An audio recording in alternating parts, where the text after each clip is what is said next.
Hello, I'm Joel Blackford with Beth Hesed Sabbath Fellowship at 1631 Ford Parkway, St. Paul, Minnesota. We meet every Sabbath from 11:30 a.m. to sunset. We do talk about eschatology late in the day, so if you want to join us, it would be fun. Um, we're not going to talk about 666 today, not much. We're going to talk about the image of the beast. I want to give you a biblical explanation of it and see if you agree. And so no one really knows about that. Everybody has opinions about the 666 on the forehead with an E in there and the right hand. I didn't obviously create this caricature. I want to state that I want you to think all the way through that they're coming against the image of God, the initial image that God created of man and woman, and they're coming against it. And who is coming against it? So just stick that in the back of your mind and let's go through and see if I twist the Bible at all, if I'm giving you fake prophecy or fake news or anything like that might be conflicting for you. I do want you to have to test your dogma, though. I do want you to research your Bible and test your dogma based on what I present. So, in the first place, let's talk about the image of God in terms of what Christian and Jewish thought is. So in the Hebrew and Judaism, Christianity, even Sufism and Islam, all kind of agree that human beings are created in the image and likeness of God. Even the Greek philosophers said that we were made in the image of God. Doesn't mean that God possesses human-like features, but rather the statement is figurative language for God bestowing special honor upon humankind. He's given us consciousness, which animals don't have, and the ability to speak and the ability to praise God. So that is the image of God, so to speak. And it differentiates between mankind and animals. So that's Wikipedia's answer. Then Wikipedia continues and says, in Christian thought, God was present with Adam at creation, and then something was lost during the fall of man. And then Christianity adds that the atoning sacrifice of Jesus on the cross, that lets us be reunited with God, that we take back the image of God. So we've lost somehow the image of God. I argue against standard Christian theology on that. I argue more that we still retain the image of God. It's just that we have lost certain aspects, but I argue more of a supernatural worldview. If you like Michael Heiser, more of the argument that Satan fell and really caused it more than man, that not everything is imputed on Adam. So we'll just run through a little bit more and see what happens. So according to Judaism and Rabbinic Judaism, the image of God is kingship language. The monarch is cast in the image or likeness of God to differentiate him ontologically from the other mortals, and everything's democratic other than the fact that he's our king. So the human is cast in God's image and likeness, and then we are not ontologically equivalent to God, but we're striving towards ontological equivalency. Okay, that's interesting.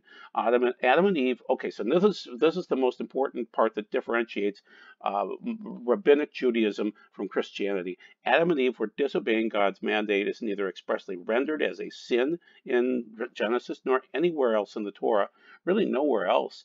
And so it looks as though Satan caused the fall, and Adam and Eve kind of went along. And so it was kind of like, okay, so let's put it to you in simplistic terms.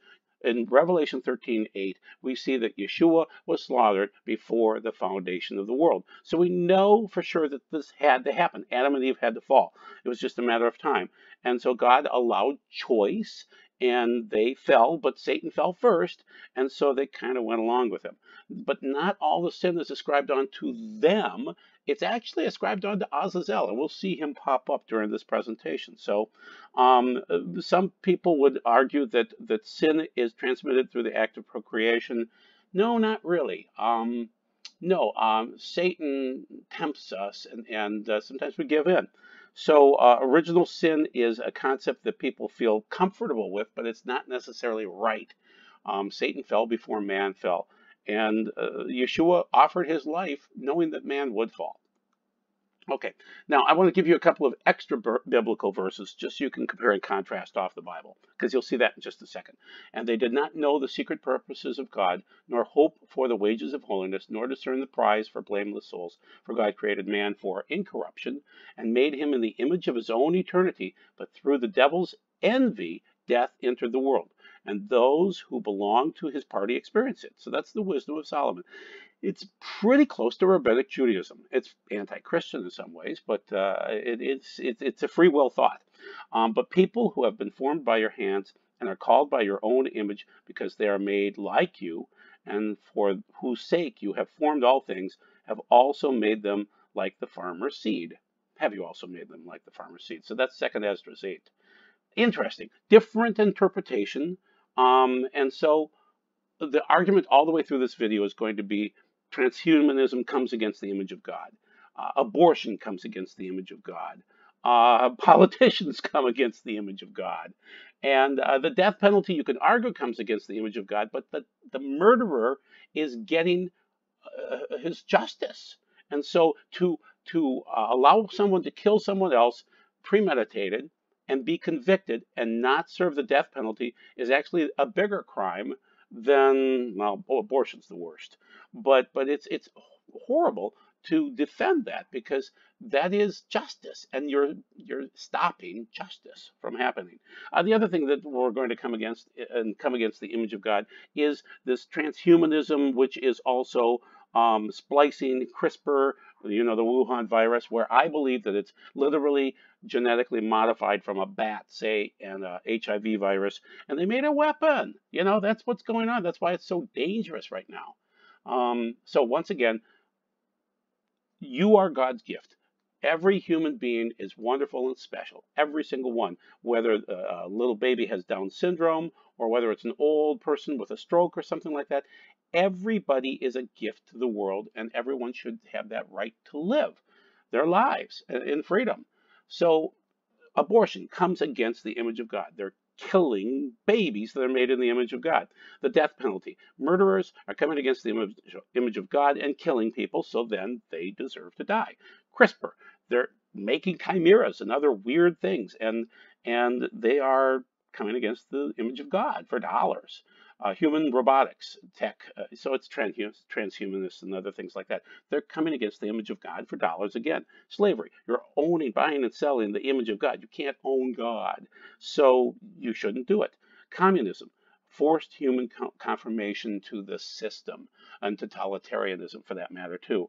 All of these things come against the image of God. And then androgyny, confusing the sexes, or confusing between human and animals too, confusing sexuality, sexes, other things like that. This is all coming against the image of God.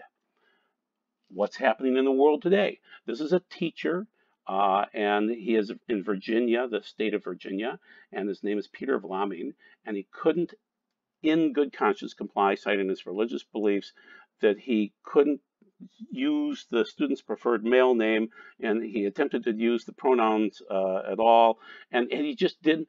He wouldn't use the male pronouns for the transgender students. So he and him, use his name. He has a name, you know, or whatever else. And he's trying to be polite. Now, this is Minnesota news on the side here in 2020.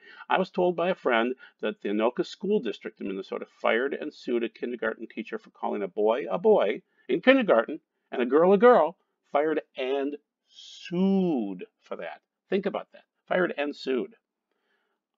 Here's a school study that's asking kids if they're transgender, non-binary, pansexual. They're trying to confuse the poor little kids, and they're sixth graders. When I was in sixth grade, I had no idea. Girls scared me. Okay, they still do to this day. No, I'm kidding. In the image of God, he created them male and female. He created them. So they're asking, are you male, female, non-binary, or gender fluid? Are you transgender? Not sure. These kids don't know anything about sex at this point in time, and you're trying to plant thoughts in their mind. And then they're asking things like straight, heterosexual, gay, lesbian, bisexual, pansexual. I don't know what these things are, and I'm 60, you know? So the point is, how was it created in the first place? Let's look at Genesis chapter 1. And God is saying, according to its kind, and saw God that it was good. That's Tov. Tov is not just like good. Tov is like awesome good. God good, okay? And said God, let us make man, so Adam in this case, in our image. And now in the Greek, that would be icon. In the Hebrew, it's a zelem, okay? And in our likeness, again, kadma, or kadmot in this case, or mut in this case. And that's according to our likeness, image, likeness. And let them rule over the fish in the sea and the birds of the air and the livestock and over everything on the earth and all the things that creep and everything like that. So basically, God is using this, and also I wanted to give you one little example also where kadma was used, and that is, or kadmot, moot, sorry, kadmut, that Daniel uses it, that an angel resembled a man. So it's very interesting how it's Zalem and image, and then the likeness, and that's how God created us to be like Him. And so on earth, so created God, man, there's Adam again, in his image, Zelem again, in his image again of God. He created him, and that's bara, which is created, okay? And then he doesn't say ish, which would be man. He says zakar. It's like, remember that, okay? So when we're in these end times and you're thinking about how did God create things, so when we look at the image of the beast, so to speak, remember, he created the image of man and woman after the image of himself. Whatever that means, that's how he created us, to be very similar to him in the likeness of him. And then it doesn't say for female there, it's nekwaba, and that is should be isha in my terms, but that is an interesting term there too. And he created bara again, them, and blessed them, or Baruch, them, and said to them, be fruitful and multiply and fill the earth and subdue it. And then he says, oh, this is very good, you know. So it's ode tov ode, you know, it's really, really good that he wanted us to be this way in his image. Icon in the Greek, Zelem in the Hebrew, and that's how he wanted to make us. And he wanted us to have two bathrooms. He created two different sexes, XX, XY. Okay, and then he comes back in Mark 10 and states basically the same thing. However, at the beginning of creation, God made them male and female. For this reason, the man should leave his father and mother and be united with his wife, and the two are to become one flesh. Thus, they are no longer two but one. So then, no one should break apart what God has joined together. Interesting. So I wanted to cite this just to throw a curveball at you. There's the mixings, and I wanted to show you this from Daniel 11 just to show you that there's the mix between beasts and man too. Then the king will do whatever he wants. That's the Antichrist. Will do whatever he wants. He will exalt and magnify himself above every god, and he will say outrageous things against the God of gods. He will become successful until the time of wrath is completed, because what has been decreed will be accomplished. He will show no regard for the gods of his fathers. The God longed for by woman, is that androgyny? Okay, is that false image? Okay, think about it. Or any other god, because he will magnify himself above all. Instead, he will honor a god of, it says fortresses. I argue no, that's Ma'uzim, which is shaggy goat. It's a demon. It's Azazel. He's going to honor this shaggy goat demon that the Yom Kippur service is all about, in terms of taking all your sins out and handing them off to the one that created all the sins. And the God that your fathers did not know, with gold, silver, and precious stones and riches. That's Daniel 11. So here's two figurines of Azazel. He's a shaggy goat demon out in the wilderness, and the whole earth has been corrupted through the works that were taught by Azazel. To him ascribe all the sin. He's a goat boy. He's basically a chimera. He's half goat, half man, and he is a demon out there, or he's a fallen angel, or whatever you want to term him. The main point is that during the Leviticus 16 Yom Kippur service, he lets go the goat for Azazel, and then he washes his clothes and bathes himself in water, and afterwards he can come into the camp of the bullock for the sin offering and the goat of the sin offering, whose blood were brought to make atonement in the holy place. So atonement occurs because the goat was sent out to Azazel, this goat demon, this chimera. So, continuing on, I want to contrast between Genesis 1, which we've already read, in the Greek, though, this time. So this is the Septuagint on the left, and this is Greek for Revelation 13 on the right, and show you 1504 is image, icon, okay? And then down below here, there's icon again, the image, 1504 in the Strong's numbers, okay? Then if you go over to the right-hand side, you're going to see that this is the false prophet, misleads the ones upon the earth by signs which were given him to do before the beast, which is the Antichrist, saying to the ones dwelling upon the earth to make an image, an icon, to the beast, which had the wound of the sword. Now that's not wound. I mean, you could take it that way, but I would also argue that's a plague. It's plagon.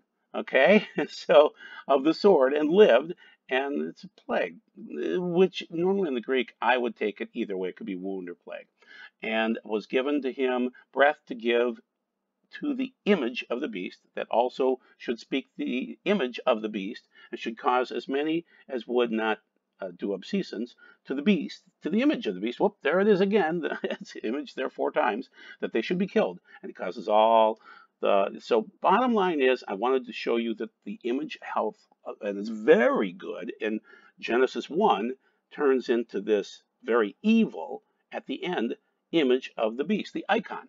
And I think that might be the connection. That it's androgyny. It could be a very simple explanation to what this is. Now, keep in mind, when I run out and look for other sources to talk about the image of the beast, there is nothing out there. There's nothing whatsoever, because I don't think anybody's ever thought to look at the first application of icon in the Bible with Revelation 13. Let's continue on with Revelation 13. And the great and the rich and the poor and the free and the bondsmen, and they should be given an imprint upon their hand, on the right hand, and upon their foreheads, that no one should be able to buy or sell except the one having the imprint, rather, the name of the beast, okay, whatever that happens to be, or the number of his name. Here is wisdom. Here's Sophia. You can see it in the Greek text there, Sophia. Sophia is a goddess. Interesting. So here is a goddess, Sophia, the one having a mind tally the number of the beast, Therion. A number for the man is his number, and it is chi stigma. And then I can't remember what the list, stigma, I'm blanking on it. So anyway, it could be 606 or 10 and 6. It could be 616. It could be 666. We really don't know much about stigma anymore, okay? And it's not a sigma. And so my questions are, could the icon of Revelation 13 could be coming against the first rule of the order that God created, not mixing the sexes? Could that be the icon of Revelation 13? The first icon in the Bible is Genesis 1:27. The last icon is being forced to worship the icon, the image of the beast, which could be prostrating yourselves to the mixture of men and women, a distortion of creation. It could be all sorts of other things like that too. It could be a mixed bag of things, but it would be a distortion of Genesis 1:27, I'm arguing. Did God say, is the Satan coming against the first human separation created very tov by the hand of God? Will the Antichrist confuse men with women? Is that the image of the beast? The first icon is tov because God made it good. The last icon will be wicked. Okay, so now let's continue on just so you can see the end effect of 666, or whatever it happens to be, this marker number of the beast. And so the WHO, World Health Organization, is urging people to go cashless because dirty banknotes can spread the virus. So is that how we get to this point? Does the Wuhan virus, the COVID-19, cause people to have to go cashless? And what happens to the world when you can't use gold or silver or money, and you have to go cashless? And then they get to play with your money however they want to. Oh, that wasn't your money, that was our money. And so you'll find that the virus is spreading people. Now, keep in mind, I'm an eschatologist, so I'm going to tell you that the COVID-19 virus is part of the big four. So there are 4 different things coming against mankind in the end times, and COVID-19 happens to be one of those pieces, maybe one quarter of one of the 4, okay? But there are 4. So the 4 again are going to be the Ramphea sword, and this is interesting. I just want to mention it one more time. The Ramphea sword is that long supernatural sword, and if you look at the locusts, they are hitting all the people that hate Israel and hopping over Israel. That is a precision strike, missing Israel. And then on the other hand, the COVID-19 virus is hitting Bethlehem, which is a terrorist hotspot against Israel, and it's hitting other countries that hate Israel, and it's not killing children. No children have died yet, and only a couple have gotten sick. So it is taking out the older people. So just keep in mind that that's the Ramphea sword, a very precise supernatural sword. Then number 2 would be Lemos, which should be some kind of a famine or disaster of crops and things like that. Then the next of the big 4 would be, death, thanatos in the Greek. And we're seeing death. And then the 4th is therion, which should be COVID-19 and other things like that, other strains of diseases that are man-made biological warfare. And that's what forces this cashless society. I wanted to show you a little bit more just so we could kind of morph all of this through. There is this section of Revelation 17 that talks about this final beast kingdom and the woman that rides the beast. And she's arrayed with these colors of purple and scarlet and decked with all sorts of precious stones and things like that. And there's fornication going on. And written on his forehead was Mystery Babylon the Great. We don't know what it is. We don't know what the image of the beast is. I gave you a presentation on that, but we don't know what this final beast kingdom is. It's got, people go through and say Egypt, Assyria, Babylon, Medo-Persia, Greece, Rome, revised Rome. Then what's the eighth? I don't know. There's an eighth kingdom coming, okay? And it's Babylon the Great, and it's a mystery of harlots. And could it be this anti-image of God?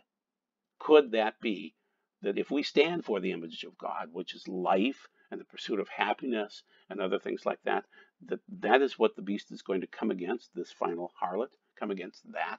Interesting.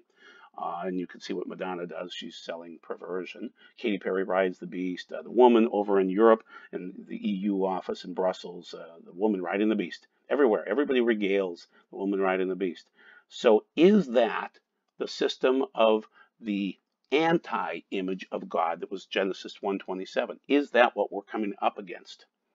So I want to point out where the candidates stand on this. So this is Bernie and Biden.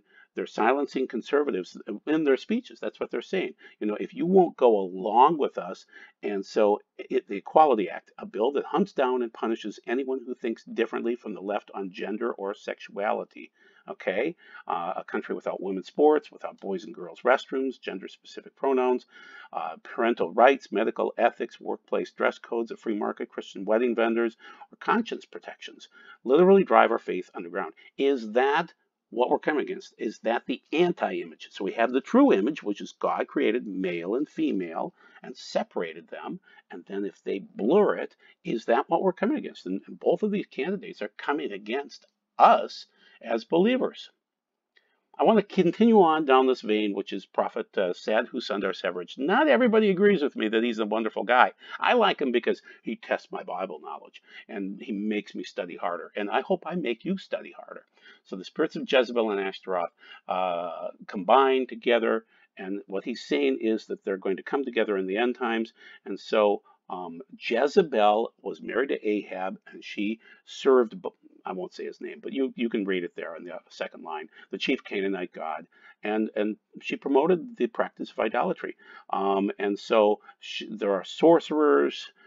They're trying to disturb the tapestry of creation through sexually deviant and immoral activities, bringing in promiscuity, harlotries. Jezebel's spirit is witchcraft, horrible witchcraft. And Revelation 22 talks about that.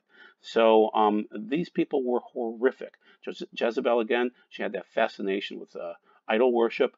She promoted 450 prophets of Baal and 400 prophets of the idol Ashtaroth. Okay, Ashtaroth. And so Eliyahu emerged as the undisputed victor. All those 450 prophets died. Then Jezebel threatened to kill Eliyahu, and he fled for his life. So then he said, dogs will lick up your blood, and guess what? They did. So first, Jezebel and Ahab conspired to take Naboth killed, to take away his vineyard and have him killed, and then they brought up false charges against him, and then they took possession of the vineyard, and then eventually Ahab was killed. He was enticed up to war, which is very interesting. You can read about that. And then Jezebel was eaten by the dogs. So it's just interesting how they both died, but that spirit continues on. And then her spirit matters because it's all about sexual immorality. It's the warning to the church in Thyatira, which is Revelation 2:18-29. She influenced Israel into idolatry and sexual immorality. And if Yeshua is warning us about her in the end times, that spirit's there. Okay, so don't succumb to it. It's always death and destruction. Continuing on, what's Ashtaroth? And why does this spirit even matter? Well, it's Greek, it's Roman, it bounces around in names and things like that. But Jezebel's priests were probably employed in its service, and it's also called the Queen of Heaven. So you're going to see some odd stuff popping up in the end times. And keep in mind, when you see these strange Mary apparitions, ask yourself if that's the Queen of Heaven. Okay, so continuing on, as always, I believe the first seal opened up in 1967. The second seal opened up going east, starting a never-ending war east in Iraq first in 2001, 2003. So 9/11 kicked that off. Seal 3 was a prophecy that I was part of, and that was in 2012. We seem to be seeing the signs of seal number 4 right now. And then the martyrs will come after that, and then seal 6. And then things are sealed, and we go into the Great Tribulation. There are signs that it could be 2020. We'll see. We'll see. I wanted to mention one more time, that COVID-19 is just a piece of the puzzle. There are the big four judgments, always associated with rejecting God, and they come against the image of God. So COVID-19, I think, is only one piece of the big four. I call it plague pie. Sorry, it's disgusting, but it is a big pie. And it slices out four ways, and COVID is part of that. And so Therion is that other piece that I mentioned, which is biological warfare, which is from Revelation 6:8. And so it's lower forms of animal life. So just be aware of that. There's my explanations, and I have these on almost every video, which shows 1967 seemed to kick off the first seal. That was Western civilization starting to fall apart. Second seal, Cheney and Bush both went over to Iraq and started a war and destabilized, and they wanted their oil money. The third seal, Hurricane Sandy, was the sign of that, and it did occur as prophesied, and food prices are rising, aren't they? The locusts are doing so, and the flooding is doing so. The fourth seal is about ready to go here, and you'll see about 1.8 billion deaths, and then the martyrdom, and then the sixth seal. And thank you very much for your time, and be blessed.